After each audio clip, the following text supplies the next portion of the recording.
Kasu honetan, hitzaldi honetan, meategiak eta industria, langileak eta borroka. Nola ez, guk hemen gaudenok, gaurko pentsionistak, atzoko langilea, gare ertean borroka egiten genuen, eta gaur egunean ere, hemen pentsionistak jarraitzen dugu tinko gure eskubideak borrokatzen. Mila esker, etortzeagatik.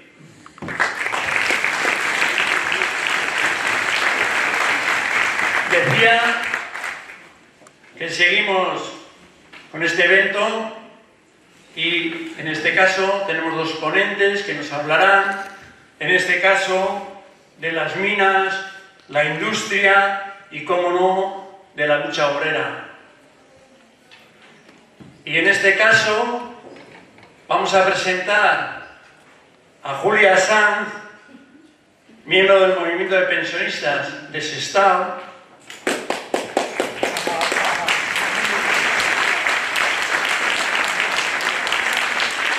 mujer trabajadora, mujer que ha estado en todas las peleas, en todas las luchas y, como no, ahora también presente, activa en este movimiento de pensionistas.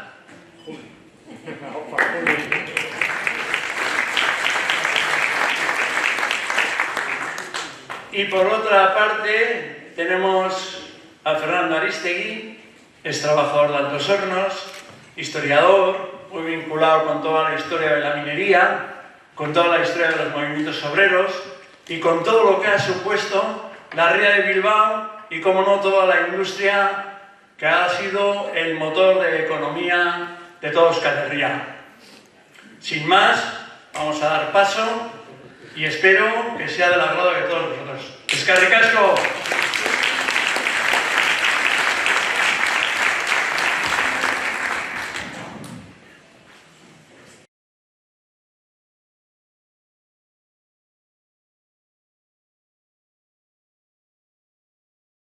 Si el hierro hablara, hablaría de calles sin asfalto en el barrio de la Reineta, de mujeres con el puño en alto, del economato de su gastieta, de cada excavación, de cada veta, de cada vagoneta cargada hasta arriba, de cada jornada productiva y de acción colectiva. Si el hierro hablara, hablaría, si quisiera, del sol pegando en la cantera, de las viviendas de horconera y su precaria cocina, del hambre y la necesidad, de miseria y desigualdad, de trabajar en la mina desde los 9 años de edad. Si el hierro hablara, hablaría de dolores y de dolores, de los brazos de los barrenadores, de tiempos mejores y tiempos peores, del sudor del minero, del barrio de Peñucas en un agujero, de marxismo, de las tolvas y su mecanismo, de la técnica del artillero, del trabajo de los peones, de las mujeres en el lavadero y la silicosis en los pulmones. Si el hierro hablara, sin duda hablaría de huelgas reprimidas por la policía, de una despensa vacía, de un hijo muerto en la guerra, del hospital de Matamoros, de las riquezas de la tierra, de sus tesoros y de quienes los acaparan acumulando ceros, y de lo que harían los mineros si se jubilaran. Si el hierro hablara, hablaría de las líneas de ferrocarril, del trabajo infantil, explotados mientras fueran capaces, de los dueños y sus secuaces, los capataces, de cómo mueren los sueños, aunque los alimentes desde que naces, de, además de trabajar, tener que mendigar en Portugalete y Las Arenas, de alegrías y penas, de vagonetas llenas, engranajes y cadenas, de las líneas de Balde y las tierras de Meachalde, del barro y lo que hay debajo, de minas convertidas en lagos, de largas jornadas de trabajo con exiguos pagos. Si el hierro hablara, hablaría de la pasión de los hornos de calcinación, de inscripciones que dicen All Iron, de canciones, de celebración, de socavones, de hacimiento en barracones y de condiciones que no tienen perdón. Si el hierro hablara, hablaría de Gallarta, de los problemas del pasado y los actuales, de nuestro legado, de accidentes laborales, de luchas sociales, de cada huelga y cada pancarta.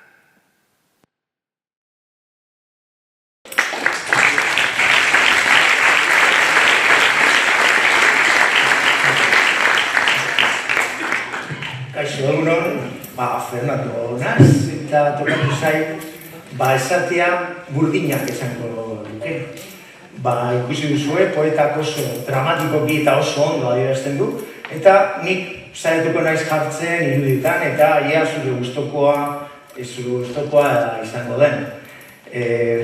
Decía que soy Fernando, que me ha tocado poner ser el portavoz, nada más que el portavoz del Hierro y de todos los que lo trabajaron en esta sala.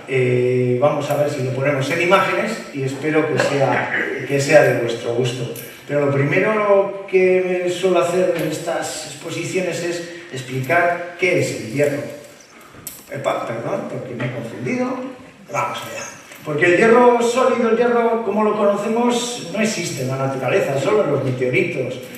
No hay hierro en la Tierra, hay minerales, hay óxidos, hay sulfatos, hay sulfuros, hay carbonatos, pero no hay hierro metálico más que en los meteoritos. No conocían el hierro nuestros antepasados hace 5.000 años. Empiezan a conocer el bronce y al lado del bronce salía una cosa rara. De vez en cuando, no sabían ni cómo ni por qué.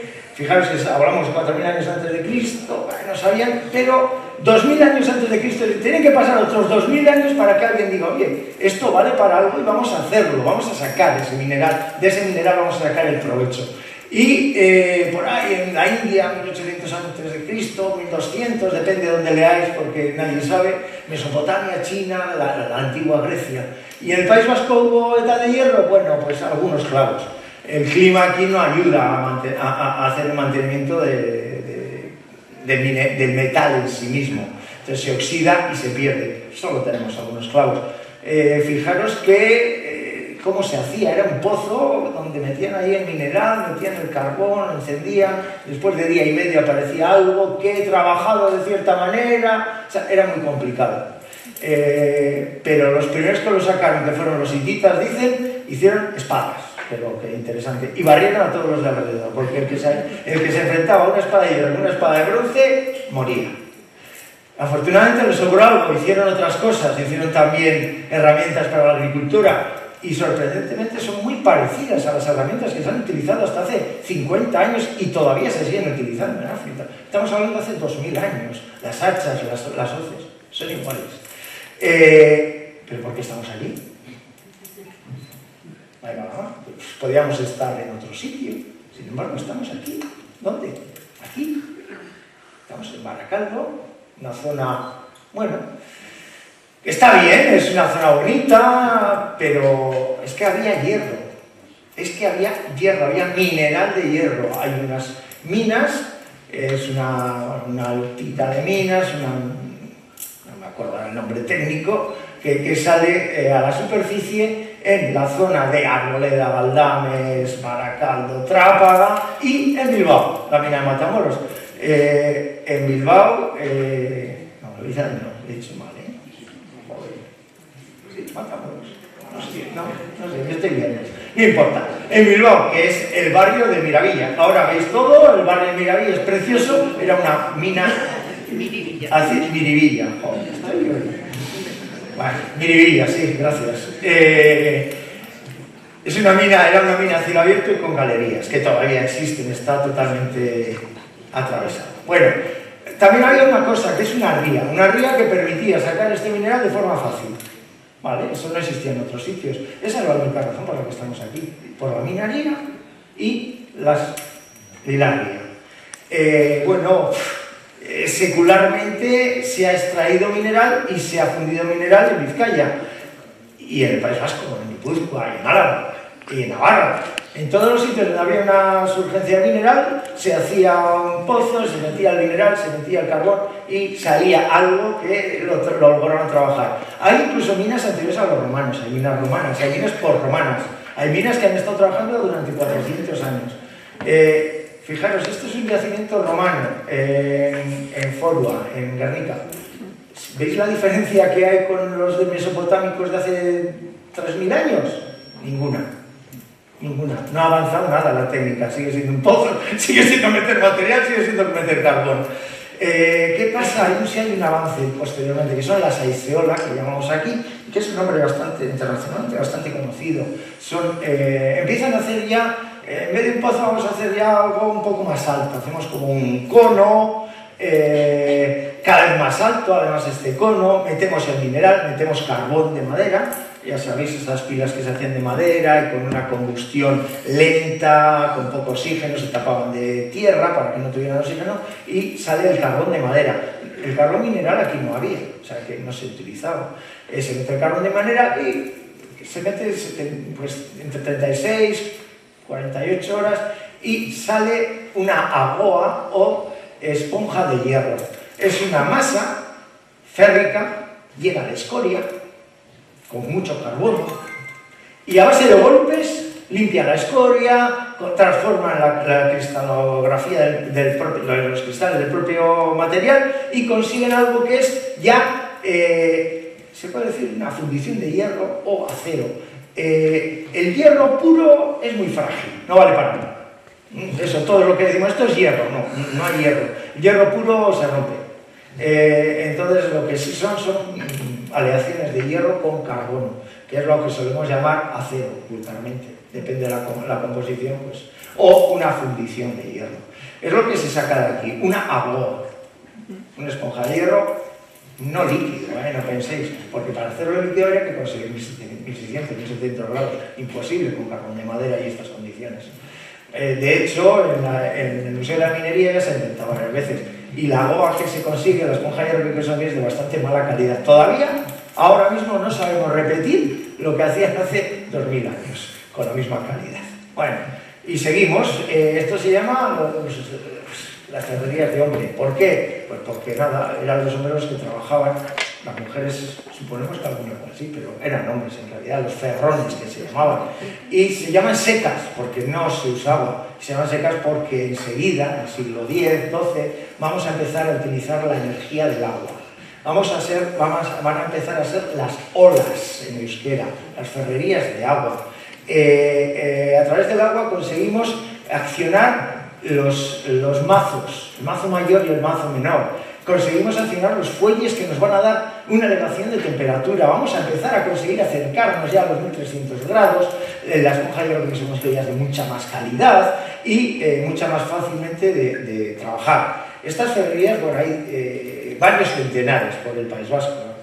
Todavía queda algún resto. Como ves, pues, se trata de un giro, el agua mueve una rueda que mueve un eje, que tiene dientes. Cuando pasa el diente, baja la parte trasera del mazo, sube la delantera y cuando se acaba de pasar el diente, cae, ¡pum!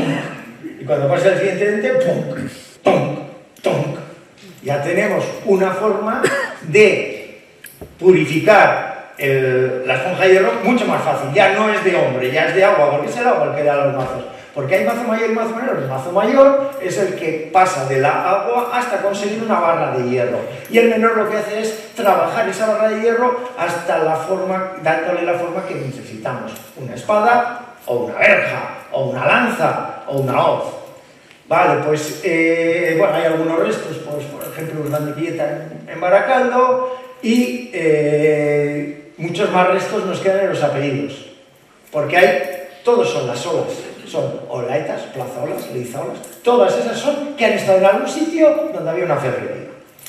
Y las ferrerías que nos quedan, pues Mirandaola, por ejemplo, se pone en marcha todos los fines de semana, y el Pobal también se pone en marcha. Os invito a que vayáis un sábado a ver un mazo menor, a ver cómo le dan golpes para sacar de una barra de hierro una producción, pues normalmente un clavo, una lanza, una verja, lo que se le ocurra en ese momento al herrero.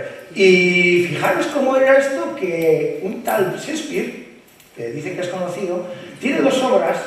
En Las alegres comadres de Windsor y en Hamlet aparece la palabra Bilbo y Bilbos.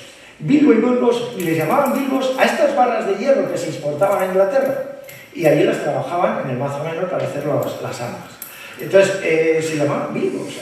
Y el bilbo además es una espada afilada y corta, y los bilbos son grilletes para los esclavos, debían ser muy buenos porque no se escapaban.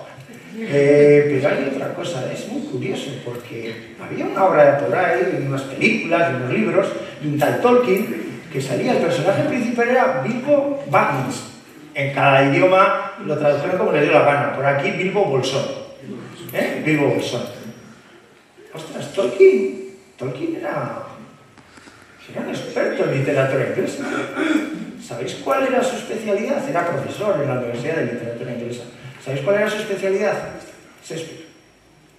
Y ahora, ¿por qué no podemos pensar que el Bilbo es realmente el Bilbo? Porque Tolkien conocía a los Bilbos, se sabía Hamlet de memoria, seguro. Entonces, pensar que Bilbo Bolsón es nuestro Bilbo.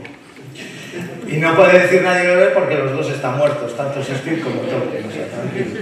¿Qué pasa? Pues que siguen pasando los tiempos y en algunos sitios, por ahí en Bélgica, en Inglaterra, empiezan a elevar esos hornos, estos hornos donde fundían, los empiezan a elevar tanto que se convierten en hornos altos. Un horno alto, ese es un horno alto primitivo, en el cual ya tenía dos ventajas importantísimas. Primero, se carga por arriba. Ya no porque antes no os he dicho, hacía el horno, metía todo y para sacar la esponja de hierro, ¿qué había que hacer? Romper el horno, porque no había que ver, rompías el horno, sacabas la esponja, lo reconstruías, hacías otra colada, la rompías. Lo hecho por arriba, sale por abajo. Además, como ya tenemos una presión, ya podemos meter aire a presión, aire caliente, podemos meter carbón mineral, que tiene más poder calorífico, calienta más. Ostras, nos sale líquido por abajo. Esto es un chollo. Metemos material por arriba, nos sale líquido por abajo. Sale arrabio. Arrabio es hierro y carbono, satura el carbono. No es acero. Pero luego lo podemos quemar, ese carbono. Y ese sí va a ser acero. Bueno, esto va bien. Parece que vamos a tener... ¿Y qué tenía otra ventaja? 24 horas de funcionamiento. No teníamos que romper, no había que echar, no había que cargar. Se carga continuo y sale continuo. Echamos continuo, sale continuo. Con lo cual la producción de hierro se multiplica. ¿Dónde hay, por ejemplo, unos hornos altos? Dentro de la fábrica de Raizeta. La fábrica de armas de Raizeta, todavía, estas son fotos que he hecho yo, o sea que todavía están los hornos altos. Hay unos hornos muy primitivos, muy básicos, se pueden llamar hornos altos. Es que hacer una armadura eran 30 kilos de hierro. Era una ferrería trabajando una semana para el señor. ¿Quién tenía armaduras? Los nobles, los demás iban a pelo, la verdad. Era un artículo de lujo, se podía decir de mucho lujo. Pero hay unos que, no me acuerdo cómo se llama, es en Coldbrookdale, hacen un horno alto, bastante moderno, en 1720 por ahí. Y en 1777 dan la campanada, hacen lo que nadie había hecho, nadie en el mundo, podían haber sido de Bilbao. Hacen un puente de hierro. O sea, imaginaros lo que es de repente de no tener para hacer una armadura que tengo que trabajar una semana. Estos hacen un puente de hierro, de fundición de hierro, y lo hacen muy bien. Está aquí. O sea que, y se llama, ¿cómo se llama? Bridge, ¿cómo se llama? Iron Bridge, o sea, el puente de hierro. Es el pueblo se llama Iron Bridge. Pero es que nosotros también tenemos nuestro puente de hierro. Este es 1848, el puente de Isabel II, actualmente es el puente de Arenal. Este evidentemente se ha caído un par de veces, lo abandonaron con las guerras carlistas. Y si os fijáis ahí, ¿veis? Esa zona es esta. Está reutilizado, está en la desembocadura en Leioa. Está reutilizado, lo tenemos bajo una carretera. 1848, nadie lo hace ni puñetero caso. Bueno, y en la península, ¿qué pasa? Pues que los hornos altos, que vienen a la acabada a hacer armas, vienen desde Bélgica, eso se supone, luego Sagardelo, y luego ya empieza a salir por todos los lados hornos altos. Allí donde había mineral, había hornos altos. ¿Y aquí? ¿Y aquí qué pasa? Pues en esa época, 1775, vemos que es todo hierro. Aquí es una zona rural. Veis la desembocadura del río, suben los barcos a vela como pueden porque está la barra de Portugalete y no hay nada más que viñas, por ejemplo, en Maracay. 1850, no hay nada. Podéis ver, bueno, la cordelería de Zorroza se ve por aquí, esta es la cordelería, el puente de Buceña, las torres de Luchana y lo demás, nada, hierba. esto es una pintura, pero es bastante realista. Entonces, ¿qué pasa en las tres provincias? Pues en esa época, en Navarra sí hay algunos hornos altos. Hay un horno alto en la Acabada, muy importante, 1831. ¿Por qué es importante el de la Acabada? Pues porque hay unos señores, los señores Ibarra, que transportan mineral, les venden el mineral a los de la Acabada no pueden pagar y se quedan con el horno alto y la fundición, se quedan con todo. Y es importante porque cuando bueno, perdón, es que antes está Bolueta es el primer horno alto de Vizcaya, y está el horno alto de Araya, que Araya tuvo una siderurgia muy importante. Y está eso. ¿Por qué es importante? Porque vienen los señores Chávarri, deciden hacer su fábrica en el Carmen. En el Carmen, donde estamos, aquí deciden hacer la fábrica.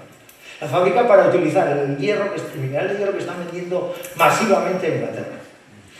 Y bueno, después siguen pues, los hornos Chenó, sigue el San Francisco de la Mudela, sigue la Vizcaya, la Iberia, y todos nos apuntan aquí, Astilla y Nervión, estamos aquí, todas las flechas van aquí. Y esto se convierte en esto.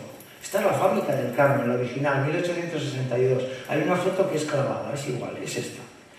Como veis, es un espectáculo de fábrica, tanto de fábrica como de naturaleza.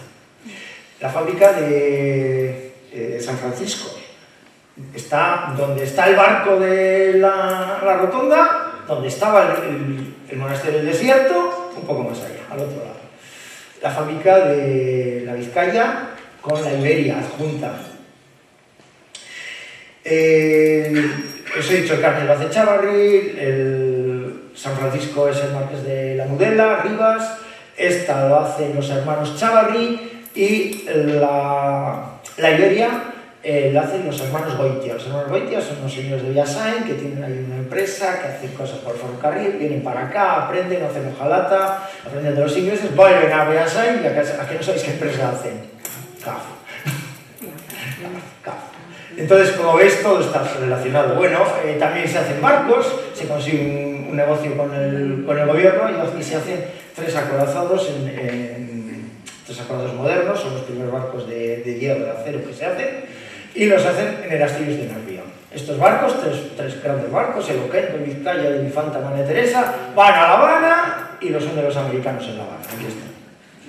Bueno, la ría se convierte en esto, se convierte en un taller, se convierte en un continuo total. ¿Veis? Esta foto sería como en 1915, entre 15 y 20, ya están todas las fábricas en marcha y además ya ha pasado que en 1902 Altos Hornos de Vizcaya une el Carmen, que ya había cambiado a Altos Hornos de Bilbao, curiosamente existe Altos Hornos de Bilbao, 1882, y se une con la Vizcaya, se une con la Iberia y hace Altos Hornos de Vizcaya. Posteriormente compra esta, la de San Francisco. Bueno, pues esto es lo que... Así vivíamos, así teníamos la mina, teníamos planos inclinados, teníamos cargaderos, teníamos puertos, teníamos la dársena, fijaros cómo era la dársena, era una actividad tremenda. Y si hacía agua, si hacía falta agua, se hacía un pantano. No para la gente que no tenía agua en casa, para cuando esto siempre ha habido problemas de agua impresionantes. No, este era para la fábrica y para los barcos de vapor. En fin, así estábamos. Y esto, bueno, esto es Bolueta, que os he dicho, los primeros hornos, esto es Sestao, esto es, hombre, el Bessemer, el horno Bessemer. Os he dicho antes, el horno alto nos da rabio es hierro, más carbono. El carbón hay que quemarlo. ¿Cómo se quema? En un horno Bessemer. Le meten aire por abajo, el aire más el carbono pues hace CO2, este enemigo que tenemos desde hace tanto tiempo, y lo que queda es hierro con un poquito de carbono, que es acero. Es la primera vez que se hace acero de forma continua y fácil. Los hermanos Chávarri son muy hábiles y les compran la patente. Entonces, pues lo utilizan aquí hasta 1950. Este es un horno Bessemer funcionando, que eran los hornos de Baracaldo, que alumbran todo Bilbao. A los chavales, cuando les cuento esto, les tengo que cantar la canción porque no se la saben. A vosotros no os la canto, que ya la sabéis. Es muy curioso porque esto era la noche de Baracaldo, pero esto era la postal que se llevaban los turistas antes de existir el Guggenheim. Y no es broma, esto es una foto de una postal turística, no es montaje. Bueno, pues claro, de la mina empieza a bajar mineral y hay que bajarlo. ¿Cómo se baja? hasta la ría, pues con trenes mineros, empiezan a salir los trenes mineros, incluso el tren de Triano, que es de la Diputación, el primer tren público que existe, de hecho contra las leyes, fue un follón. Luego estamos el franco-belga, Buchanamaini, la Bilbao Aeronor, y la franco-belga, bueno, todas estas que hemos conocido, los trenes mineros que hemos atravesado hasta los cargaderos. Pero también estos montes estaban atravesados de líneas de baldes, que traían el mineral desde arriba de la mina hasta la parte baja donde se hacían cargaderos, bien cargaderos tipo colgantes sobre el mar o bien sobre la ría. Y todo eso necesitaba gente como esta, y como esta, como esta, como esta, como esta, como esta, como esta, y como esta. Se necesitaba muchísima gente. Y empezó la primera ola de migración. Por cierto, en esta foto me gusta recordar, me gusta apuntar a esta primera fila. Y sobre todo a esta primera fila. Esto ya no es trabajo infantil, esto es trabajo de bebés. Dicen que son aguadores y llevaban mensajes de un sitio a otro. En fin, que vinieron toda esta gente. La primera oleada viene principalmente del norte de Burgos, Cantabria, Navarra, Guipúzcoa, Álava, otras partes de Vizcaya, y empiezan a crecer las ciudades que tenemos aquí cerca. Sin entrar muchos en detalle de numerajos, porque no os quiero volver locos, pero fijaros cómo crece ese estado, de 371 a 40.000 en 120 años. Pero es que multiplica por 22. Baracaldo multiplica también casi por 22, de 2.465 a 117.000. Santurchi, lo mismo, en Portugalete lo mismo. O sea, es un crecimiento brutal. Aquí veis ya al final, porque luego hay un decrecimiento desde el 80 al 2020, ¿no veis? 22 veces. 22 veces tomando como referencia no la primera de 1860, que eran aldeas rurales, no, la segunda ya, 1880, donde ya son ciudades industriales. Bueno, toda esta gente, perdón, porque está mi aldea también, claro, tiene otra forma diferente. Empieza fuerte, pero luego pues cae. ¿Por qué? Porque las minas se agotan. El mineral bueno, el rubio, el campanil, se agota. Y queda solo la siderita, queda el carbonato, que es de menor ley, más difícil. 1930, todas las compañías mineras que os he dicho extranjeras se van y lo dejan todo al final de todo en Agruminsa, que lo coge Altos Hornos de Vizcaya con buenos y malos materiales, normalmente malos materiales. Entonces, por eso la zona minera tiene un comportamiento diferente, empieza a bajar antes.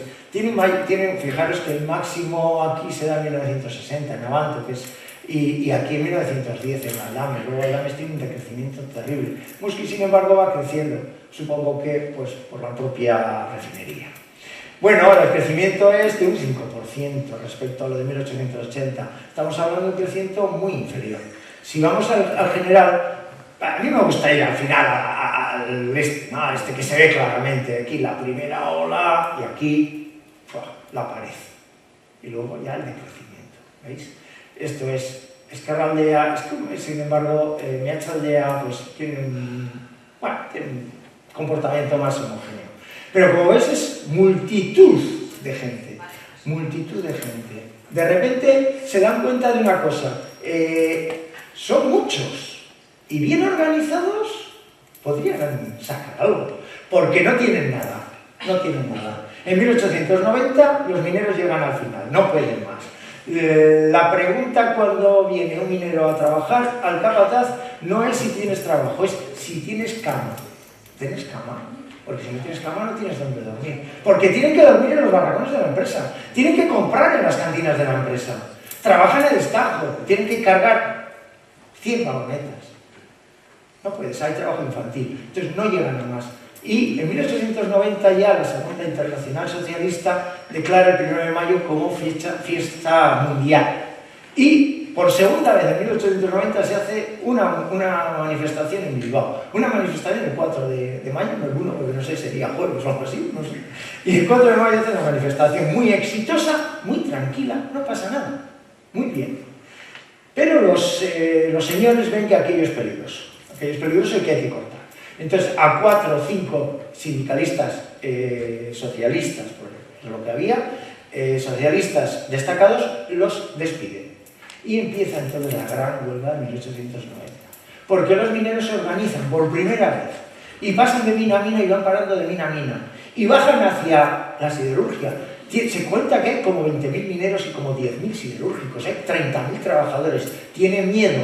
Entonces se pone la Guardia Civil y logran parar a la mayoría, pero hay unos 60 que logran esquivarles y logran llegar al cárcel y levantan las fábricas. Y ahí se monta la primera huelga general conocida en la zona. Una huelga general terrible, con represión, os podéis imaginar. Se habla de 4 mineros muertos, voy a hacer edades decrecientes, 23, 19, 17 y 14 años. La represión fue terrible. No tenían para comer, no tenían para vivir. Y, bueno, como siempre que hay una represión, ¿a quién se manda? Al ejército, se hace el estado de guerra, mandan al ejército, el capitán general de las provincias vascongadas, el general Loma viene. Y el general Loma, pues a pesar de ser capitán general, pues parece que, bueno, el hombre va a ver cómo viven los mineros realmente. Y dice, ostras, esto, y dice aquella frase cuando le escribe al rey, que es muy famosa, que se hace muy famosa, con respecto a que considerando muy justa la reclamación de los obreros, está la razón. Los señores no querían ceder, y entonces el general Loma se dice que le dice, que no les queréis dar nada, no os preocupéis, mañana retiro el ejército. Y los otros dijeron, ostras, no. Y cedieron, es mentira, no cedieron, dijeron que cedieron y se fue, no cumplieron. El pacto de Loma no fue cumplido nunca. El pacto de Loma no era obligatorio dormir en los barracones, no era obligatorio comprar en las cantinas, no había trabajo de estajo y se readmitían los despedidos. Y además se pedían 12 horas de trabajo con 2 de descanso. En aquel momento ya se estaba pidiendo las 8 horas, pero ellos transigen en eso. El general Loma dice, bueno, 10 horas bien, está bien, pero que sean 9 en invierno y 11 en verano, que hay más luz y hay más tiempo, porque cuando llovía no podían trabajar. Bueno, el general Loma pues hace lo que puede. Bueno, es un movimiento muy importante, tan importante que hay artistas que, como como Cutanga, que hace un precioso cuadro, me encanta, que está en el Museo del Prado, por cierto, y donde se ve la fuerza de los trabajadores y se ve al final también quién paga la huelga. Porque, claro, estamos así, los hombres, las mujeres y los niños. Las condiciones de trabajo son infames. La esperanza de vida en Vizcaya son 25 años, 1900. 20 años en las minas. Pero no porque murieran jóvenes, que también, por enfermedades y por accidentes, sino porque la mortalidad infantil era brutal. Había tifus, había cólera, había de todo. Había tuberculosis, había de todo. Y se hace una cosa en 1915 que es sorprendente. Las autoridades deciden que todas las casas que se hagan tengan retrete. Hemos conocido las casas baratas, que tengan retrete. O sea, y eso es una mejora importantísima y crece la esperanza de vida. Bueno, pues vamos a seguir, porque, seguir, he dicho. Bueno, porque claro, en 1903 hay otra huelga, no cumplen, los empresarios no cumplen, los capataces siguen igual. Bueno, pero bueno, se van consiguiendo cosillas. En 1903 hay otra huelga, se vuelve a mandar el ejército. ¿Cómo? ¿Qué es eso? Pues en 1905 hacemos otra huelga, ¿y qué hacemos? Mandamos al ejército, esta la ganan los trabajadores, siguen sin cumplir, pero bueno. 1910, me parece que es una gran huelga, se gana la huelga por poco, pero se gana, el general vuelve a dar razón a los trabajadores. Pero ya veis que el ejército, no pensáis que solo venía a Garellano, que los que estaban en Garellano, traían a todas las guarniciones de los alrededores. Tenía mucho miedo a que los mineros tomaran Bilbao. No se tomó nunca. Bueno, en 1910, pues fijaros cómo era. Estas son revistas estatales, vamos, el estado de sitio, las tropas en el Baracaldo, aquí persiguiendo por el puente del Arenal, las barricadas, Iglesias, Pablo Iglesias, por aquí. O sea, era impresionante la fuerza que se tenía. 1900, esta es la del 11. No, la del 11 no la he puesto. ¿Es 1911? Sí, la has puesto. Ah, sí, perdón, es que como estoy, es que ya veis que estamos un poco en precario. Ha fallado el equipo principal, estamos en precario. Bueno, pero la del 11 lo mismo, pues eso. Y la del 17, 1917, la Revolución Rusa. se expande por todo el continente y llega aquí y dice la huelga revolucionaria, vamos a hacer la revolución, y hacen en agosto, intentan hacer la revolución. Vale, estado de guerra en España, y aquí también. Hubo un descarrilamiento de un tren, un ferrocarril, hubo 5 muertos. Las autoridades dicen que han sido los huelguistas que han levantado 7 metros de vía. Lo que se parece que es que se pone nervioso el que llevaba la máquina, la acelera y descarrila. 5 muertos, matan a un soldado y entonces da vía libre a los soldados desde las 7 de la tarde hasta 1 de la mañana que hicieran lo que quisieran. Hubo 11 muertos por todo Bilbao. Y, bueno, esos muertos no aparecen en ningún sitio en las estadísticas de esta huelga, por cierto. Bueno, pues se acaba la huelga, ya empezaron los ferroviarios, pues se acaba la huelga. Y la vida sigue. 1929, gran accidente en el horno aquí cerquita. 11 muertos, fue terrible, una conmoción para todo el mundo. Había muertos en que el trabajo había continuos, pero 11 a la vez eran muchos. Y las mujeres, mientras las mujeres no aparecen por ningún sitio, bueno, sí tienen su papel, fijaros, llevan la comida a los hombres y lo retratan en los cuadros. Mi madre llevaba la comida a su tío, o sea, no es nada inventado, ¿eh? ¿Qué más hacían las mujeres? Lavaban en el río, clasificaban las hojalatas en la Iberia. Las galleteras, que no tienen que ver nada con nuestra zona, pero les tengo cariño y así que las he puesto. También hacían pues, los servicios de atención, por ejemplo, este es en el hospital de San Elón, o limpiaban el mineral, y se encargaban de buscar el agua en las fuentes públicas. Era trabajo de mujeres y de niños para guardarlo ahí. No os voy a contar nada porque algunos lo hemos hecho. O sea, se iban a vender a los mercados, eran las que vendían las sardinas y eran, pues este era las último, de lo último, a machacar mineral para dividir la ganga de la mena a martillazos, por unos céntimos, por supuesto. Y como no, para acabar, pues el magnífico cuadro de Guinea con las higueras arrastrando los barcos ría arriba. Bueno, llegamos al 34, ¡jo! La revolución del 34, sí, aquí también se dio la revolución del 34, duró 3-4 días, llevan en Portugalete, algo en Baracaldo. Bueno, la represión fue terrible, otra vez muertos, otra vez deportados, otra vez gente que huía a Francia, y bueno, no se consiguió nada, como bien sabéis. Y en el 37, el 36, se da el alzamiento nacional. En fin, poco que decir sobre ello, y lo que se hace es una huelga general de 4 días para prepararse para la guerra. Se hace una huelga, pues, y además se les pide a los que están en zonas que ya los nacionales han conquistado, se les pide que hagan la huelga. Bueno, la preparación, ya sabéis, fue preparar unas columnas que fueron a enfrentarse a las brigadas que entraban principalmente, a las brigadas de Navarra. Durante la guerra las fábricas funcionan a medio cuarto gas, a nada, y porque los jefes son los jefes y están a favor de quien está. Y luego al final, al perder Vizcaya y al pasar el ejército en retirada, se da orden de destruir los hornos altos, pero esa orden no se lleva a cabo porque el batallón Bordesola, con mucha gente de Baracaldo, defiende la fábrica y no permite que se haga daño. Lo cual, pues, militarmente es un desastre, porque se pone inmediatamente a toda máquina, para ir como industria de guerra, pero lo que sí se consigue es que después de la guerra hay un trabajo y recuperación de la zona. Bueno, y en el 47, amigos, estamos en pleno franquismo y sin embargo se logra la primera huelga general, salen 50.000 trabajadores y ahí sí que se la jugaban, porque todavía en el 45 se estaba fusilando gente. Ahí sí que se la jugaban y hacer pues una huelga general, con mucho éxito en toda la ría. La minería ya ha perdido su peso, había minas, pero ya no tenía tanto peso. El peso estaba en la ría, estaba en la siderurgia, estaba en la naval, estaba en la obrera. Y luego en el 51, en el 51, el gobierno vasco, con los sindicatos ELA, UGT y CNT, que eran los sindicatos del momento, convocan otra huelga general. Y tiene mucho éxito.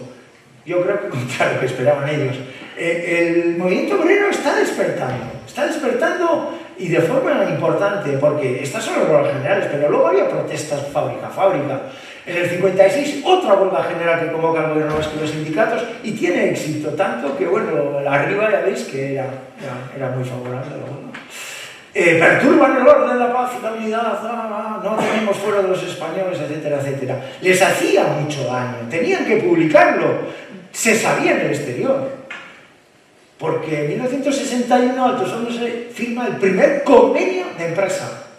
Un avance increíble, consigue muchas cosas, porque ya no negocian en general en Madrid o vete a saber dónde y con quién, negocian con alguien allí y le ganan las conversaciones, y consiguen un gran convenio. Es muy bueno por dos razones, abre el camino a los convenios de empresa y consigue mucho los trabajadores. Tiene una parte mala, Altos Hornos de Vizcaya queda desactivado durante muchos años. Tiene muchas ventajas. Bueno, pero ¿qué significó Altos Hornos en el siglo XX? ¿Qué significaba trabajar en Altos Hornos en esa época? Altos Hornos en el siglo XX, pues fijaros, nace en 1902, tiene la voluntad de la Primera Guerra Mundial, España es neutral, luego entre guerras pues vive mal que vive, luego tiene la Guerra Civil, la Segunda Guerra Mundial, está muy mal visto el gobierno español y por tanto tiene mala vida, no puede vender en el extranjero, es la época de autarquía. En el 50 el Estado se cansa de ellos y dice vamos a hacer nuestra propia siderurgia y os vais por ahí a paseo, consiguen Sidesa, entran a Altos Hornos de Vizcaya y US Steel, los americanos, hay una crisis de petróleo, reestructuración y muerte. ¿Pero qué significaban? Perdón, bueno, es que estos eran los hornos altos que teníamos en Baracaldo. Estos en Baracaldo, y estos el 1 y el 2. El 1 todavía es visitable, o sea, va a ser visitable, y estos son el ABC de Sestao y este es el 2A de Sestao. Bueno, ¿pero qué significaba trabajar en Altos Hornos? Significaba puesto de trabajo, sin duda, pero significaba atención médica en caso de accidente y también en caso de enfermedad en algunos casos, incluso maternidad. Hay gente que ha nacido en ese hospital, que actualmente es el Hospital de San Eloy. Significaba educación gratuita para los hijos, hasta los 14 años, hasta el bachiller elemental, siempre bajo supervisión religiosa, eso sí. Eran monjas, eran los hermanos de la Salle. O también formación profesional. Aquí hemos inventado la formación dual. La formación profesional dual es los estudiantes que venían aquí, estudiaban por la mañana como aprendices y por la tarde a trabajar en la fábrica, a llevar 4 pesetas, muy valoradas en casa, porque claro, no sobraba. Había vivienda, hacían casas para los trabajadores. Y también economato, donde se compraba no solo cosas de buena calidad, sino cosas que se pagaban a fin de mes cuando cobrabas. Muy importante, se apuntaban la libreta. Era la visa. A final de mes se descontaba de la nómina. Y carbón, se llevaba a la escaravilla. Los trabajadores tenían derecho a carbón para quemar en las cocinas económicas. Era una ventaja de la leche, de verdad. Es que más, había deporte. O sea, la ciudad deportiva era privada de Altos Hornos de Vizcaya. El frontón de los hermanos era de Altos Hornos de Vizcaya. Íbamos al cine por una peseta en el cine de Altos Hornos de Vizcaya. Y en Reyes nos daban una muñeca o un muñeco a los niños, un balón, perdón, a los niños, pues a los hijos de Altos Hornos de Vizcaya. O sea, vamos a ver, el sueldo era malo, El sueldo era malo. Altos Hornos siempre ha tenido sueldos hasta el final, que cambió, tenía sueldos bajos. Pero es que tenía muchas ventajas. ¿Quién hacía huelga teniendo todas esas ventajas? Se quedaban los hijos sin escuela. Le echaban al aprendiz, que iba seguro a trabajar en Altos Hornos. ¿Quién se jugaba al cuello? Los que se jugaban al cuello eran muy valientes, No es como ahora, Bueno, pues seguimos con esto, porque siguen las movilizaciones. Y en el 62 era la primera movilización general puramente obrera después de la Guerra Civil. Y empiezan los mineros asturianos y siguen los mineros y siderúrgicos vizcaínos. Otra vez estado de guerras, otra vez. Y son 2 meses de huelga, señores, 2 meses. Hay que aguantar en el 62 2 meses de huelga con como siempre, detenciones, prisión, deportaciones a las urdes, deportaban, en fin, a Canarias algunos. Seguimos, porque en el 66 se da la huelga de bandas. No es de nuestra zona, no es ni Hachaldea, ni Escaraldeas, bandas. ¿Por qué es tan importante la huelga de bandas? Pues es importante porque son casi 6 meses de huelga, 163 días. Y Barrola, que es de Basauri, hace un símbolo de la huelga. Y empieza a hacer el símbolo de la lucha obrera. hay detenciones, hay manifestaciones, toda la margen izquierda se levanta, van a Bilbao, luchan y les luchan, como habéis visto aquí, luchan y les luchan. Y dice al final, este es el comunicado final de la huelga, después de 163 días, tienen que entrar pidiendo por escrito la readmisión. Y algunos pierden la antigüedad y no readmiten a 35. Han perdido la huelga. Eso pensaban los que mandaban. Pero ya lo sabían los que estaban ahí dentro, porque dicen, hemos ganado, sí, hemos ganado, aunque tengamos que volver aparentemente vencidos. Porque habían ganado. Habían conseguido ser el símbolo de la lucha obrera, habían levantado a la margen izquierda, se había vuelto a tener orgullo. Y eso es importante, porque siguen los años siguientes. ¿Dónde estoy? Ya no sé. Se escriben libros. 50 años más tarde se siguen escribiendo libros. Fijaros si fue importante. No habían perdido. Y se logra. El 69 sigue la lucha. El 70 sigue la lucha. En el 76 las grandes manifestaciones después de que Franco muriera. Las grandes asambleas. Fijaros qué asamblea lucharon en el pueblo. Las grandes asambleas en la Plaza Roja de Sestao. El 78, la mujer también participa en la lucha obrera. También participa de muchas maneras. Y Juli nos va a explicar, que no ha querido estar aquí conmigo, me ha abandonado. Juli nos va a explicar cómo era la lucha desde la visión de las mujeres.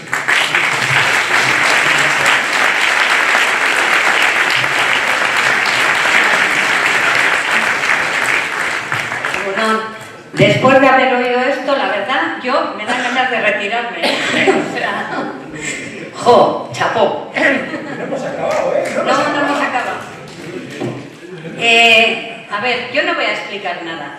Mi texto es totalmente personal, totalmente subjetivo, no tiene nada que ver con lo academicista y es simplemente mis recuerdos, lo que me han contado, lo que he visto y todo eso, pues eso, puesto en conglomerado, que se dice. Digo porque no tiene nada que ver con lo que acabamos de oír, que bueno, me quito el sombrero y lo que haga falta. Por cierto, me alegra un montón ver otros pañuelos, ¿eh? Me alegro un montón. Es que ricas comen. Bueno, va. Si echamos la vista atrás, este edificio ha cambiado una barbaridad. Casi tanto como la Ezkerraldea de cuando era un hervidero de gente y ruido. Pero no solo han cambiado los muros, hemos cambiado nosotras. La evolución de la mujer aquí ha sido sencillamente impresionante. Mirando hacia atrás, vemos que la situación de hombres y mujeres dio un vuelco con la pérdida de la guerra. Todos los derechos y libertades ganados durante la República se evaporaron con la dictadura franquista. De la noche a la mañana, la mujer quedó recluida en casa y despojada de cualquier derecho. En Meatzaldea, cuando los empresarios necesitaban la mano de obra barata para las minas, eran las mujeres y los niños, ya nos lo han comentado, quienes trabajaban en los lavaderos de mineral, dejándose la piel para sacar adelante las familias. Pero cuando el trabajo se mecanizaba o la empresa cerraba, las mandaban a casa de vuelta. Lo mismo ocurrió en el puerto con el transporte de la carga. Todas nos acordamos de las higueras, las acabamos de ver. En algunas crónicas se cuenta que vinieron por aquí ingleses y bueno, se sorprendieron muchísimo del trabajo que hacían las mujeres, sorprendidísimos. Sus condiciones de vida eran tan duras que de aquí solo podían salir luchadoras como la Pasionaria. Pasionarias que entregaron su vida entera para poder vivir con dignidad y salud. En Ezkerraldea la historia era distinta. En las fábricas se veía poco a la mujer, si acaso en las oficinas o comedores. Solo en la General Eléctrica había mujeres en los talleres. Pero que no nos engañen, sin nosotras toda esa maquinaria se habría parado en seco. Puede sonar atrevido lo que acabo de decir, pero pensadlo un poco. La industria creció gracias a familias que venían de fuera y fuimos nosotras quienes levantamos esos hogares de la nada. Nos ocupamos de la comida, de los hijos, de sostener el bienestar del marido, etc. Sé que al hacerlo aceptábamos el rol que nos había asignado el régimen, pero en aquel entonces, ¿qué otra opción había? Todo cambió con las primeras huelgas. Ahí nos volcamos. Quizá apoyábamos desde fuera, pero lo hacíamos con una fuerza imparable. Todavía hay quien recuerda aquellas marchas eternas hacia los pueblos vecinos, silbato en mano, animando a todo el mundo a sumarse. O cuando entrábamos en los plenos municipales para que de una vez nos oyeran. Y ya que estamos en Baracaldo, comento una anécdota que me contaron a mí. Cuentan que la policía entró en el ayuntamiento para echar a las mujeres. Perico Solabarría, que era concejal, intentó defenderlas y acabó recibiendo tantos porrazos como ellas. En las huelgas de los 70 y de los 80, éramos un mar de gente, obreros, mujeres, críos, amigos, todos subiendo juntos hacia la plaza del Casco, nuestra Plaza Roja. Y comento, por ejemplo, también un recuerdo personal. Yo con 18 años bajaba a la Cuesta de Galindo a buscar a mi padre cuando sabía que iba a subir la General Eléctrica Española al Casco. Iba con él y subíamos los dos juntos hasta arriba. Y eso lo hacía muchas más jóvenes. Digo, todos unidos. Y no solo era una lucha por el trabajo o política, también era sacar libros de donde no los había para organizar una biblioteca en el Colegio Cueto o conseguir dinero para las fiestas del barrio. Ahí estaban Vitori, Marisol y otras tantas pensionistas de nuestra concentración. No quiero olvidar que en otros lugares también se batallaba con fuerza. Recuerdo a las mujeres de Artiach, guerreras como las Haya, o la lucha de las empleadas del Corte Inglés por lograr que no se abrieran los domingos y festivos. Una victoria que luego se extendió a todo el comercio. Para entonces ya estábamos organizadas. Empezamos a militar en política y descubrimos un espacio que siempre nos habían prohibido. Fue el momento de dejar de ser la sombra para convertirnos por fin en protagonistas. Empezamos a reclamar derechos que se nos negaban, decididas a conquistarlos con nuestras propias manos. La creación de la Asamblea de Mujeres de Vizcaya impulsó los grupos feministas en los pueblos, centrándose en hitos como el divorcio, el aborto, una lucha histórica fue la de las mujeres de Basauri, o la libertad sexual. Con las jornadas feministas en la Universidad de Leioa floreció al fin ese campo que habíamos abonado durante años.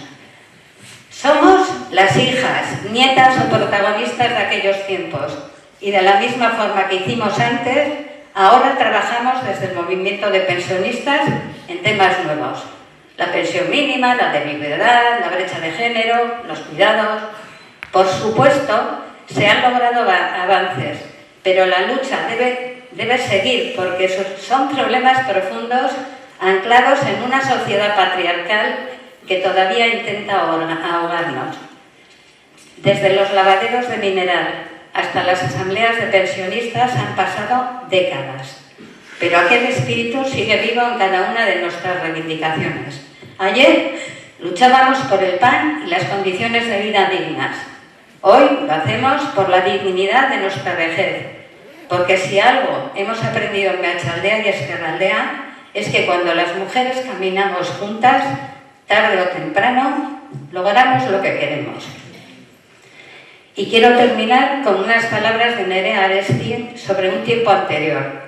En los puertos y en las minas, en el campo y en la ciudad, una legión de cargueras, layadoras, sardineras, aguadoras, lecheras, pendejeras, lavanderas, trabajaba de sol a sol en un tiempo en que la pobreza y la austeridad reinaban en las vidas de la inmensa mayoría.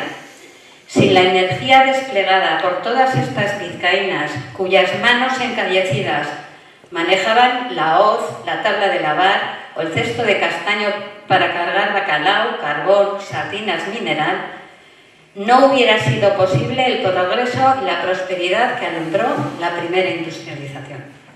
Es que ricasco.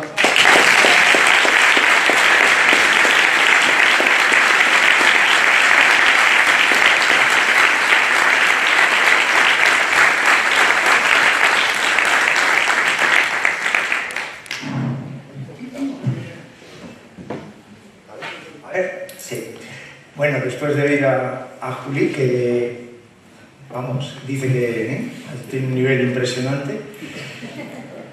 Bueno, seguimos con las luchas. La lucha de la mujer fue francamente muy importante en todas estas que os he nombrado, siempre han estado detrás, y a partir del 78 se ponen delante, además, o sea, nos van a pasar.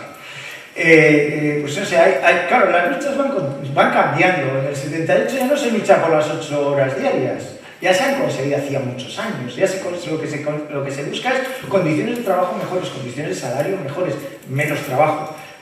Por cierto, una anécdota que me han contado de las 8 horas.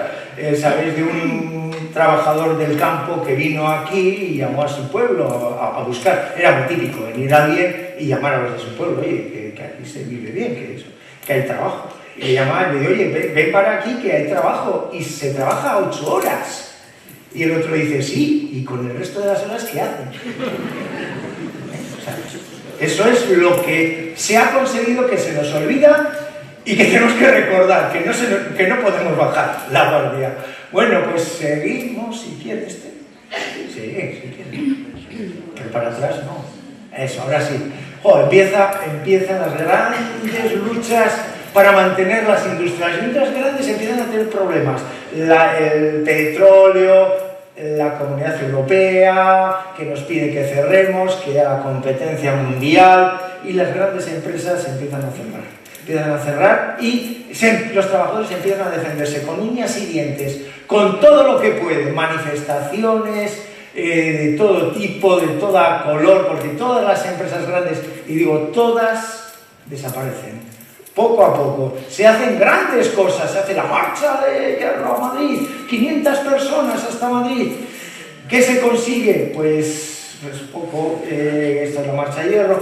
Hay 2 que se suben en una chimenea, otros que montan en un barco, cada uno se inventa lo que puede para llamar la atención a la sociedad que está adormecida ya, para llamar la atención sobre su situación. Cada empresa va cerrando. ¿Y cómo se intenta también? Pues con pintadas, se intentan con pegatinas, se hace con todo lo que se puede. Se defiende Altos Hornos, la Naval, la Flota, Euskalduna, Aurrera, Tontxu, la Metal, o sea, de todo tipo, hay protestas de todo tipo. Y pues aquí las mujeres también protestan y se ponen en vanguardia.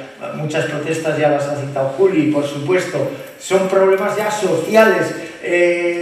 Las empresas no solo atacan los problemas laborales, también atacan los problemas sociales. Las magníficas pegatinas sobre la amnistía laboral, hace fijaros el tiempo, y estas pues sobre la Naval o las huelgas generales contra Lemoniz o Tarabusi, también fue muy famosa. En cualquier lugar, en cualquier nacionalidad del Estado también podéis encontrar otras, pues en catalán, en gallego, porque las grandes empresas, que tienen todas nombres comunes en sus consejos de administración, no saben defender o no quieren. Eso nunca vamos a saberlo exactamente. Pero no saben defender sus posibilidades de supervivencia en este nuevo mundo. Estas familias que os pongo aquí son las que mandan en Vizcaya en los primeros decenios del siglo XX. Yo diría que también en los primeros decenios del siglo XXI. Fijaros, la familia Ibarra tiene minas hacia el Carmen, Altos Hornos de Bilbao, Altos Hornos de Vizcaya. Actualmente tiene ABC, el Correo, Banco Vizcaya. José de la Llonga fue un gran ingeniero que fue el que promovió precisamente traer de Guriez a la fábrica del Carmen, etcétera. Se casa con Rafaela Ibarra. ¿Sabéis quién es Rafaela Ibarra? Sí. Pues esa, la primera santa que va a ser vizcaína. La familia Zuiría Ibarra, que en Altosano, otro Ibarra, claro, Altosano Vizcaya, y el Banco Vizcaya, la familia de la Sota, que después de la guerra pues tiene mal futuro. Minas Española, hace la Polar, y luego Vizcaya, estaba en todos los sitios. Francisco de Rivas, que hace San Francisco, por eso se llama. Familia de Palza, la viuda de Palza, nuestra querida viuda de Palza, que ahí está con el Banco de Bilbao, Boloita, los hermanos Goitia, que hacen la Cava, Chávares, que hace la Vizcaya, y el ferrocarril de Santander, y que tiene un Víctor Chávar, que es un magnífico monumento en Portugalete. No sé si muy bien vencido. Es lo de siempre, tiene su parte buena y su parte mala. Trajeron la industria, no fueron malos industriales, educaron a sus hijos en la industria, los llevan a Europa, los educan para que sigan siendo industriales, no son señoritos andaluces. Hemos tenido suerte dentro de todo, entre los que nos han tocado. La familia de Andarias, pues fíjate, hizo el ferrocarril de Bermeo, los de comercio, o los Urquijo, que siguen, con Arco Urquijo, Hugo Felguera, los Echavarría, Botaeche, con Acero Seba, la fábrica Santana de Santana. Os suenan casi muchos, ¿verdad? Bueno, nosotros también tenemos los nuestros. Tenemos Perico Salavarría, David Morín, Nicolás Redondo, El Fabra, Pilar, Lalo, la Pasionaria, Pedro Salasaldúa, Tomás Tuero. De estos igual no conocíais a Pedro Salasaldúa. Es de Luchana, fijaros, secretario de Leizola. Todos estos recortes que hemos visto de Euskaldeia y esas cosas, gracias a él. Es un desconocido. No es que sea... No, es una persona que trabaja desde el exterior para el interior mucho. Es desconocido, es de luchar, por eso lo he puesto. Bueno, pues como veis, a pesar de la trayectoria política de algunos que acabó en ciertas partes que igual no son de mucho nuestro interés, pues la verdad es que hemos tenido unas figuras sindicalistas importantes. Pero no solo eso. Hemos tenido cantidad de familias siderúrgicas, las verdaderamente importantes, las que han trabajado, las que han estado en las escuelas de aprendices, en los talleres, en los hornos, en las fundiciones, en todos los sitios, en las minas, por supuesto. Y la verdad es que no hemos sabido mantener nuestro patrimonio, ¿no? Somos una sociedad que nos gusta tirar. Esto no tiene nada que ver con la industria, pero me gusta ponerlo. Hemos tirado la torre de Sestao, que estaba al lado del casco, y lo hemos tirado, siglo XIV. Hemos tirado los hermanos, el colegio de los hermanos, en 1975, ¿quién se le ocurre? Hemos tirado la iglesia del Carmen, la iglesia del Carmen estaba ahí, en la punta de Sestao. La iglesia del Carmen la tiraron para hacer un depósito de carbón, era el más importante, de mineral. En fin, no sabemos mantener nuestro patrimonio. Hemos tirado las chimeneas, hemos destruido altos hornos. Hemos tirado las grúas de la naval recientemente. Hemos dejado de destruir las naves de Banco Wilcos. Hemos obligado a mucha gente a irse, porque después de conseguir muy buenas condiciones de jubilación, muy jóvenes algunos, se conseguían, y muchos se iban, se volvían a sus pueblos de donde habían venido de migración. Otros se quedaron en sus casas.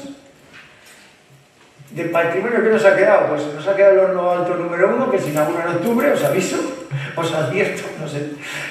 Las oficinas de altos hornos, la vieja y la nueva, que son del arquitecto Smith, de los dos, con 40 años de diferencia, es muy interesante.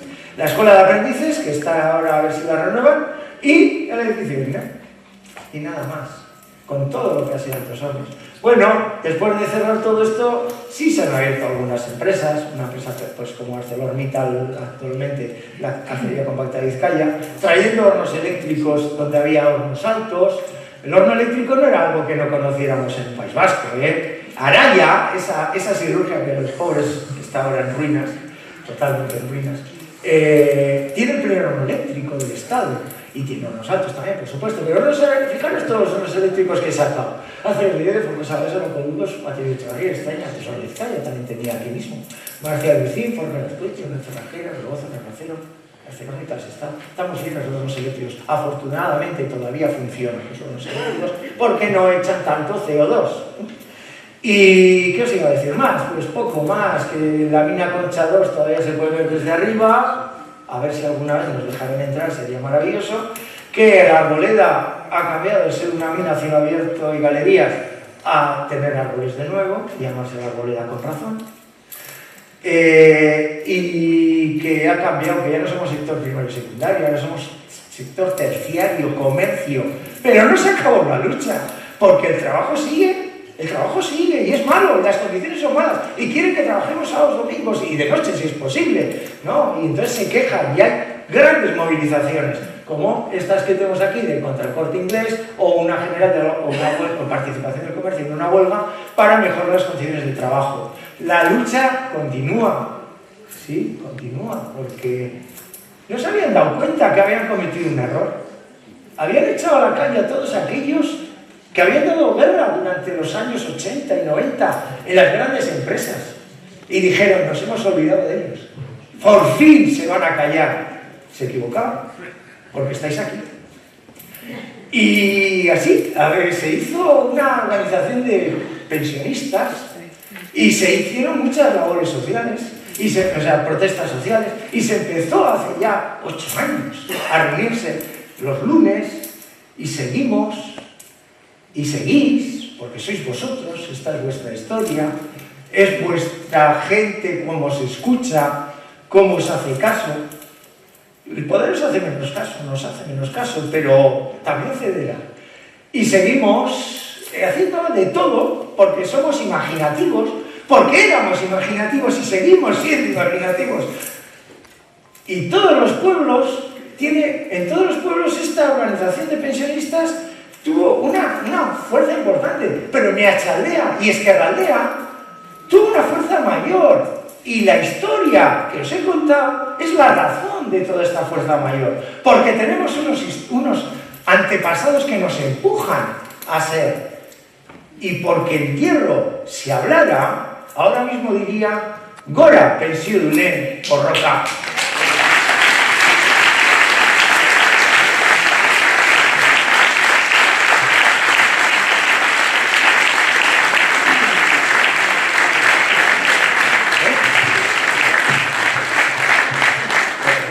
Pero, amaitzeko, bueno, galdera badaude, bat ematen zerratutu nahi badu, pero ni bai comentario bastante, Yo sí quiero comentar que efectivamente siempre ha habido una serie de personas que están al frente de todas las luchas, pero que todas estas luchas y todo este movimiento no habría sido posible sin todas esas personas anónimas que tanto en las asambleas de fábrica como en la fábrica, como todos los lunes en la plaza, si no estarían presentes esas personas, no estaríamos hoy aquí. Un aplauso para toda esa gente. Si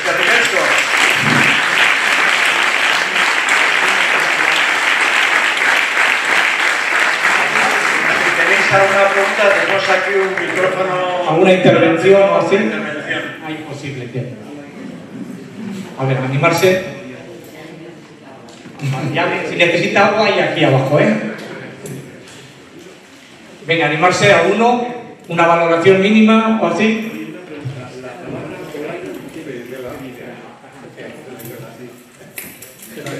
La palabra Mairo, ¿de dónde viene? Bueno, te cuento la leyenda, ¿vale?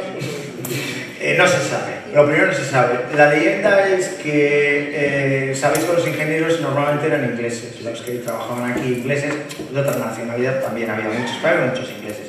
Entonces, se dice que cuando se encontraba una veta muy importante de campanil o de rubio, óxidos de hierro, que en una riqueza mineral con una riqueza del 70%, se consideraba que era todo hierro. Entonces los ingleses lo ponían en inglés en una pizarra en la mina, porque cobraban extra los mineros, cobraban prima por ser buen mineral. Entonces escribían all iron, en inglés todo hierro, literal. Entonces iban los mineros y evidentemente no sabían inglés y no decían all iron, decían al irón, el Atleti es campeón.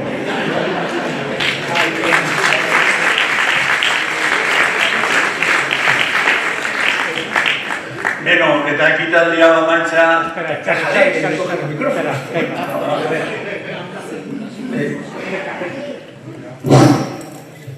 Hola, ¿se puede conseguir un audio vídeo del discurso estúpido que has hecho? Vamos a hacer.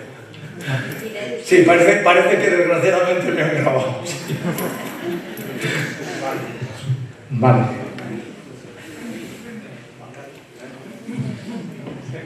Sí, a mí particularmente me ha llamado un poco la atención que cuando has mencionado la huelga del 62 de los mineros asturianos y la solidaridad sindical de Guipúzcoa, estado de excepción, 350.000 trabajadores en huelga simultáneamente en plena dictadura, no mencionaras que ese es el origen del sistema de pensiones que tenemos ahora.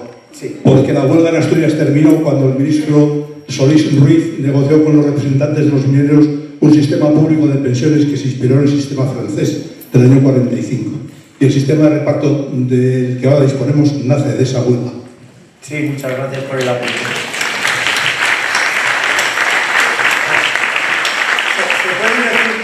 La huelga del 62 es muy importante, fue muy importante por muchas cosas. Fue evidentemente por el sistema de pensiones y fue porque fue el inicio de la invasión de los sindicatos verticales por los sindicatos no verticales. Y fue además la creación, el principio de creación de las comisiones obreras, y los empresarios tuvieron que negociar con las comisiones obreras y no con el sindicato vertical. Lo siento, no se puede decir más en una hora, pero muchísimas gracias por la apreciación. Bueno, yo entre la lucha obrera de trabajadores y trabajadoras quería también comentar la lucha que llevaban las trabajadoras de comercio textil, 15 días en el 79 en huelga. La patronal quería y algunos sindicatos que se volviera sin tener las condiciones y luego se negociaría, y no se entró hasta que no se firmó el convenio y se firmó que no hubiera despedido. Luego con el tiempo lo hubo, pero en ese momento se firmó un convenio y no a los despidos, y no se entró hasta que no se firmó el convenio. Sí, no, es cierto. Hay que, vuelvo a decir lo mismo, lo siento, las huelgas, en el 66, cuando bandas, había como 150 huelgas al año. Después de bandas, en el 67, fueron 500. O sea, fue exponencial, porque todo el mundo, el textil, el comercio, cualquier sector, la panadería, vio que todos unidos conseguían. Y sí, claro, ese es un buen ejemplo, el del textil. Se quitó la dote para las mujeres que se marcharon de casa. Bien, bien. Ese convenio se quitó la dote. Por completar un poco el magnífico recorrido histórico que has hecho, Fernán, yo diría que a lo largo, en la margen de la ría, hubo muchos talleres en los años 70, 80, talleres pequeños, empresas medianas, que nos sumábamos también a la lucha, aunque solamente se habla de Altos Hornos, de Euskalduna, de Aurrera, de Barco, etcétera, etcétera. Y los que estábamos en los comités de empresa, en esas empresas y talleres, le hago un recuerdo también, una mención a mi amigo Chema Goros, de Seita, que nos juntábamos allí, Zorrozaure, Luchana, Burceña, Zorroza, y entonces con Talleres Sereño, con Gruber, con Mebusa, con Overe, con Constructores Arregui, etcétera, etcétera. Entonces nos decían a los del comité de empresas, los currelas, decían: apoyamos a Altos Hornos, a Euskalduna, a Aurrera, y luego a nosotros, ¿quién nos apoya en nuestros convenios? Nos quedamos solos. Sí. Y luego también quiero hacer una mención que, aunque no pertenecía al ramo de la industria, la lucha que hicieron por la sanidad pública en Cruces, por ejemplo, en San Eloy, etcétera, todas nuestras compañeras y amigas. Sí, y tienes toda la razón en fijarte, porque nos centramos en los grandes, pero también hay un motivo. 50 Altos Hornos, 8.000, Baco 5.000, la General 3.000, la Naval otros 4.000, 5.000, Aurrera. Sí, no, que te estoy dando la razón, pero déjame acabar la frase. Te digo que sí, que hay un motivo, el tamaño. Sin embargo, es verdad que siempre se ha olvidado a los talleres, que además trabajaban para estos grandes, que además cuando moría el grande morían 3 o 4 talleres pequeños, y que nunca se ha hecho mención. Por ejemplo, en Altos Hornos pasó, todo el personal de Altos Hornos, todos, 100% del personal de Altos Hornos, tuvo una salida digna. De una manera o de otra, una salida digna. Los de las contratas de Altos Hornos, ya os digo yo que no. Es verdad. Y se nos olvida. Es verdad. Por eso te estoy dando la razón. Yo no soy mujer, pero para completar, quiero señalar una cosa que no ha salido, que es muy importante, que es que las mujeres, sobre todo las de Euskalduna en el 84 y en el 87, impulsaron una cosa que es más allá de la lucha de la fábrica o de la lucha del gremio, sino la lucha popular de poblaciones enteras. De Baracaldo fue espectacular la movilización que se hicieron en el 87. Sí, no, es cierto, pero la verdad es que, claro, hablar a este auditorio tiene trampa, porque vosotros lo que habéis vivido, joder, no se puede condensar en una hora. No, tienes razón, muchas gracias, muchas gracias por el apunte. Es verdad que la lucha popular fue muy importante y las mujeres tomaron una gran parte de ese peso. Y a mí me apetece recordar que además también te has olvidado de la primera huelga de gráficas. ¿De? Gráficas, artes gráficas. Claro, sí. Primera y única, creo. Que no recuerdo el año. No. Pero también trabajamos lo nuestro, para que nos pasara después lo mismo que acabas de nombrar. Los de Euskalduna acabaron muy bien, los demás no acabamos igual de bien. Es así. Sí, no, es una realidad, no se puede esconder, y la verdad es que voy a incorporarla a mi discurso, porque no la tenía incorporada. Muchas gracias. Bueno, solamente hacer una mención. Hablo del tema yo pertenezco a la zona minera, Ortuella en concreto. Por supuesto, como es una hora, pues queda mucho. Habría que haber tenido muchas horas para hablar un poquito más de la zona minera. Pero bueno, solamente quería hacer una mención. Concretamente el tema de las mujeres y los lavaderos de mineral. No fue algo puntual, sino que existieron. Yo con 13 años, con 12 años, le llevaba a mi madre, y esto es un homenaje, en un lavadero, trabajaba en Orconera, en un lavadero de mineral, con unas condiciones terribles, precarias, bueno, casi al aire libre, porque no podían trabajar a la mina, y bueno, y aquello, de hecho mi madre se jubiló en el lavadero de mineral. Entonces, un homenaje a todas aquellas mujeres que no solamente llevaban la comida al minero, sino que, bueno, quiero decir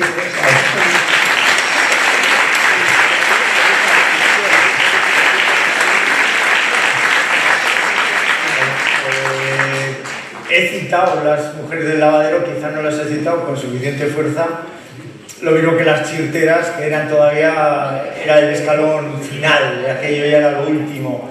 Sí, el trabajo de las mujeres ha sido siempre el último de todas las fábricas. Yo siempre he dicho en Altos Hornos, yo cuando entré no había ninguna mujer, entre ese estado no había ninguna mujer, solo las de la limpieza. Entraban a limpiar y esos eran, que además eran viudas de trabajadores de Altos Hornos normalmente. No había ninguna mujer. Luego, estando yo ahí, entró la primera ingeniera. Bueno, se abren los caminos. Afortunadamente ya no hay lavadoras de mineral. Ahora las mujeres trabajáis en otros trabajos mejores y espero que sigáis mejorando mucho. Hay camino. Bueno, ya últimas intervenciones y ya preparamos después la salida y la comida.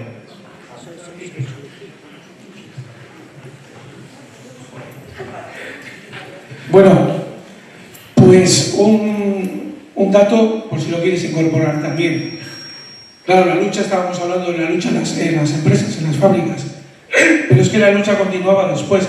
Las asociaciones vecinales tuvieron una implosión tremenda y tuvieron una fuerza muy grande, ¿no? Materia sanitaria, mejora de las condiciones de vida, educación, etc. Yo creo que ambas estaban también de solidaridad con las empresas, ¿no? Cuando había huelgas, etc. Me parece que aunque parece que está queda muy lejos y ya no existe esa realidad, pero en la época de los 70, en Baracaldo en concreto, con el tema de Sefanitro, del amoníaco y tal, fue la mayor movilización que ha habido nunca, ¿no? Y en la margen izquierda, incluido en Bilbao también. Eso no todo, bueno, reflejar un poco por aquí, hay muchas fotos también.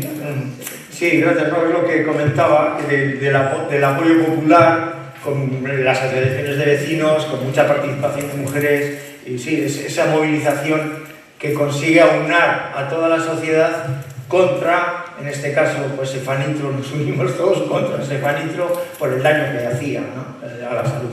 Y es verdad que sí, las asociaciones de vecinos en aquel momento tenían una fuerza tremenda que ahora están perdidas.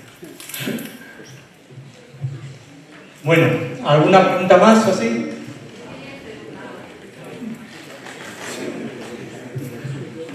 Que quería hacer una puntualización, porque tú has dicho que en Altos Hornos las mujeres que trabajaban en el sector de limpieza, algunas han sido mis vecinas, pero es que en el laboratorio trabajó una mujer, Amaya. Yo no sé su apellido, pero sí que me gustaría que cuando des tu curso, pues te refieras a ella porque se lo merece. Era una mujer entre todos los hombres allí. No conozco esa historia, luego me la cuentas en detalle. Muchas gracias. Bueno, ¿alguna aportación más o así? Bueno, ahora...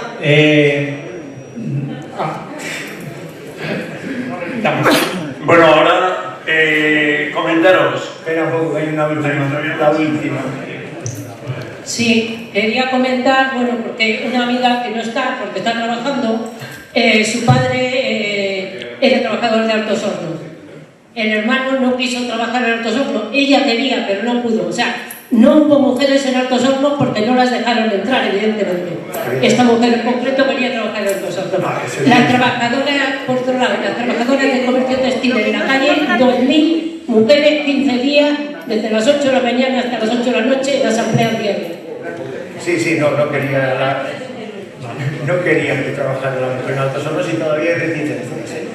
En las industrias todavía hay reticencias a la entrada de la mujer en los talleres. No lo entiendo, pero es así. Bueno, para ir terminando, dos cosas. Una, iremos a comer, que es en el Ibarracaldo, iremos todos juntos, iremos por la acera y a las 2:30 tenemos la comida. Por otra parte, hemos sacado unos bonos, unas tickets que estarán a la salida aquí del INE, estará Monse, y el que quiera el ticket tendrá que abonar 15 euros. Y luego, cuando estemos allá en la comida, recogemos y sin más. Pero por otra parte, espero que haya sido del agrado de todos vosotros. Creo que se merece Chalo Verobat, nuestros ponentes, que han hecho un trabajo maravilloso. El casco.